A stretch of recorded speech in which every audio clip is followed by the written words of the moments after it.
অবশেষে খসে পড়ল সেনাপ্রধান ওয়াকারুজ্জামানের মুখোশ। হাসিনার চাচাতো জামাই ওয়াকারুজ্জামান উঠে পড়ে লেগেছেন পতিত আওয়ামী লীগকে ফিরিয়ে আনতে।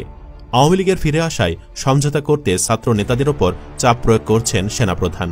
এমনই অভিযোগ করেছেন জুলাই আন্দোলনের অন্যতম সংগঠক ও জাতীয় নাগরিক পার্টির দক্ষিণ অঞ্চলের মুখ্য সংগঠক হাসনাত আব্দুল্লাহ।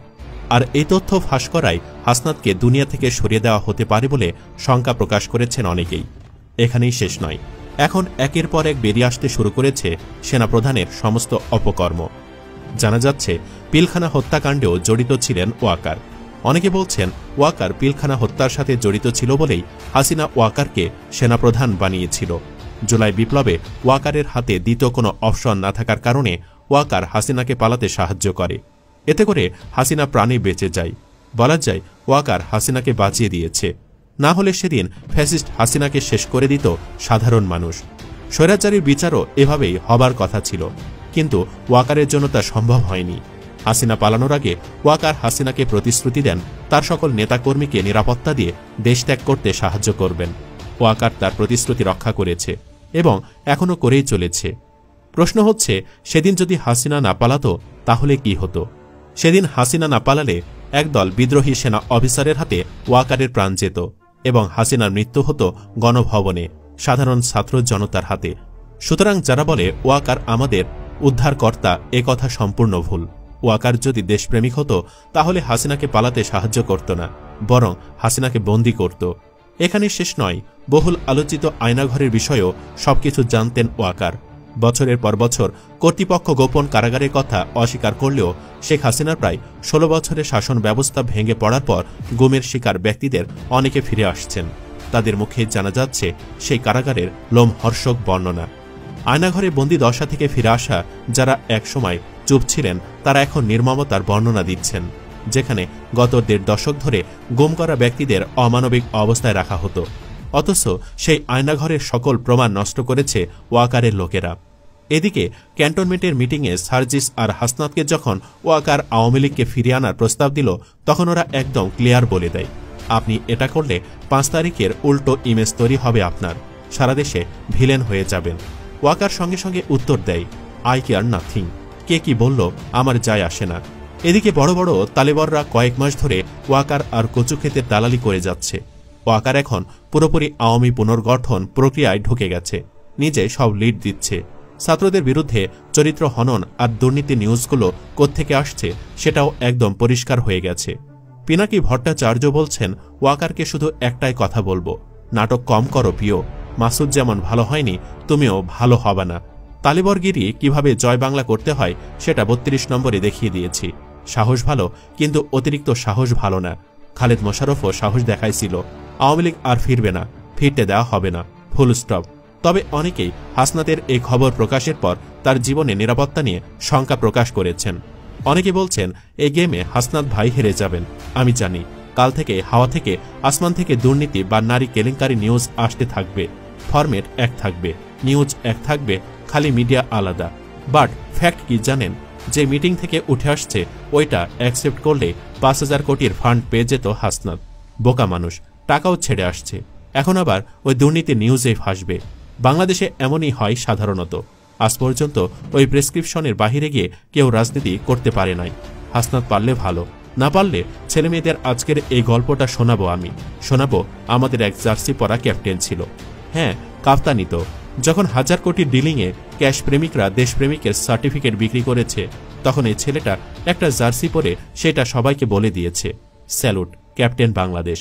আবার কেউ কেউ বলাবলি করছেন বাংলাদেশের রাজনীতি হচ্ছে গরিবের হক মেরে ভালো থাকার রাজনীতি। সেনাবাহিনীরা দেশের সাথে গাদ্দারি করবে সেটা আগে থেকে আজ করেছিলাম।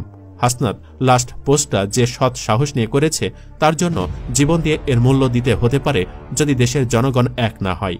সেনাবাহিনীর একটা অংশ যে আগে থেকেই সমন্বয়কদের বিরোধিতা করছে তারও প্রমাণ মিলেছে সামাজিক যোগাযোগ মাধ্যমে। সচিবালয়ে আনসার বিদ্রোহের সময় দ্বন্দ্ব মেটাতে গিয়ে আহত হন হাসনাত আব্দুল্লাহ, যেখানে হাসনাত আব্দুল্লাহকে বুট দিয়ে বুকে লাথি মারা হয়। সে সময় অনেকেই এই কাজের জন্য আনসার সদস্যদের দায়ী করেছিল, কিন্তু এখন জানা যাচ্ছে কারা হাসনাত আব্দুল্লাহকে বুট দিয়ে বুকে লাথি মারতেছিল আর বলতেছিল ওরে মাইরা ফেল। ওই 10-12 জনের সবাই ছিল সেনাবাহিনী। আমরা ৩-৪ জন উপস্থিত না থাকলে সেদিন হয়তো আনসারদের ওপর দায় চাপিয়ে হত্যা করা হতো হাসনাতকে। সবাই রাজুতে আয়, সবাই রাজুতে আসো, সবাই রাজুতে আসো, এভাবে আমাদের সবাইকে ঘিরে রেখেছে। আর এজন্যই পুরো বিষয়টি পরিষ্কার হয়ে গেছে যে বর্তমান সেনাপ্রধান আওয়ামী দালাল। এটা মোটামুটি সবাই জানে, কারণ এর নিয়োগদাতা খুনি হাসিনা। তারপরও বাংলাদেশের মানুষ ভেবেছে যে ৫ই আগস্টের পরে সেনাপ্রধান নিজেকে শুধরে নেবে, কিন্তু সেটা হয়নি। কারণ কুত্তার লেজ কখনো সোজা হয় না। ১৫০০ মানুষকে খুন করার পরেও এই আওয়ামী দালাল আওয়ামী লীগকে পুনর্বাসন করার জন্য প্রতিনিয়ত চেষ্টা করে যাচ্ছে। শুধু তাই নয়, এ রাষ্ট্রদ্রোহী সেনাপ্রধান ভারতের সাথে মিলে ভারতের এজেন্ডা বাস্তবায়নে কাজ করছে। সেনাপ্রধানের সাথে যে ভারতের সেনাবাহিনীর সার্বক্ষণিক যোগাযোগ রয়েছে, এটা কিছুদিন আগে ভারতের সেনাপ্রধান নিজেই স্বীকার করেছে। এই জন্যই ইউটিউবার পিনাকি ভট্টাচার্য সেনাপ্রধানকে সরিয়ে দেওয়ার কথা বলেছিল। সেনাপ্রধান চাচ্ছে দেশে গৃহযুদ্ধ লাগিয়ে হলেও খুনি হাসিনাকে পুনর্বাসন করতে। তাই অনেকে মনে করছে সেনাপ্রধানকে এই পদ থেকে সরিয়ে দেওয়া উচিত এবং একজন যোগ্য দেশপ্রেমিককে সেনাপ্রধান বানানো উচিত। নইলে এই বাহিনী কখনোই কলঙ্কমুক্ত হবে না। তবে বিরোধী মতও আছে। অনেকে মনে করছেন সেনাপ্রধানকে ফাঁসানো হচ্ছে। চাকরিচ্যুত ম্যাজিস্ট্রেট তাপসী তাবাসসুম উর্মি লিখেছেন, বিশ্বস্ত সূত্রের বরাত দিয়ে জানা গেছে হাসনাত আবদুল্লাহ সামাজিক যোগাযোগ মাধ্যমে যে দাবি করেছেন তার কোনো সত্যতা নেই। এটি তাদের নতুন দলকে ক্ষমতায় আনতে একটি চক্রান্ত। এই ষড়যন্ত্রের মূল লক্ষ্য হল সেনাপ্রধান ও রাষ্ট্রপতিকে সরিয়ে দেওয়া। কারণ বর্তমান প্রশাসন থাকলে তারা নিজেদের উদ্দেশ্য সফল করতে পারবে না।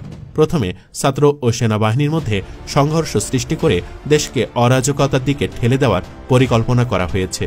এরপর সেনাপ্রধানকে বদল করে এবং রাষ্ট্রপতিকে সরিয়ে একটি কৃত্রিম নির্বাচন আয়োজনের মাধ্যমে তাদের নতুন রাজনৈতিক দল এনসিপিকে ক্ষমতায় আনার নীল নকশা বাস্তবায়ন করতে চায় চক্রটি। এই পরিকল্পনার পেছনে জামায়াতের বড়সড় হাত রয়েছে। তবে বিএনপি ইতোমধ্যে বুঝে গেছে যে আওয়ামী লীগ ছাড়া নির্বাচনে অংশ নিলে তারা সুবিধা করতে পারবে না। তাই বিএনপি এই ষড়যন্ত্রে সরাসরি অংশ নেবে না। আওয়ামী লীগ ক্যান্টনমেন্ট থেকে জন্ম হওয়া দল নয়। আওয়ামী লীগ সেই দল যাদের হাতে এই দেশের পতাকা ও মানচিত্রে জন্ম হয়েছে। সঠিক সময়ে আওয়ামী লীগ ফিরে আসবে। বর্তমানে খেলা দেখেন, যদিও অনেকেই উর্মির এই দাবিকে মিথ্যা বলে মন্তব্য করেছেন। দর্শক, আমরা ভিডিওটির প্রায় শেষ পর্যায়ে চলে এসেছি। যেতে যেতে একটি কথাই বলতে চাই, উত্তরপাড়া ও ভারতের প্রেসক্রিপশনে আওয়ামী লীগের চ্যাপ্টার ওপেন করার চেষ্টা করে লাভ নেই। আওয়ামী লীগ ৫ আগস্টেই নিষিদ্ধ হয়ে গেছে। যারা আওয়ামী লীগকে নতুন করে ফেরানোর চেষ্টা করবে তাদের পরিণতি হবে হাসিনার মতোই। আপনিও কি চান সেনাপ্রধান ওয়াকারুজ্জামানকে যেন এখনই তার পদ থেকে সরিয়ে অন্য কাউকে ওই পদে বসানো হোক? কমেন্ট বক্সে ইয়েস অথবা নো লিখে জানিয়ে দিন আপনার মতামত। দেখা যাক কোন পক্ষে বেশি ভোট পড়ে। ভিডিও ভালো লাগলে লাইক দিন এবং চ্যানেলটি সাবস্ক্রাইব করা না থাকলে সাবস্ক্রাইব করে রাখুন। ধন্যবাদ।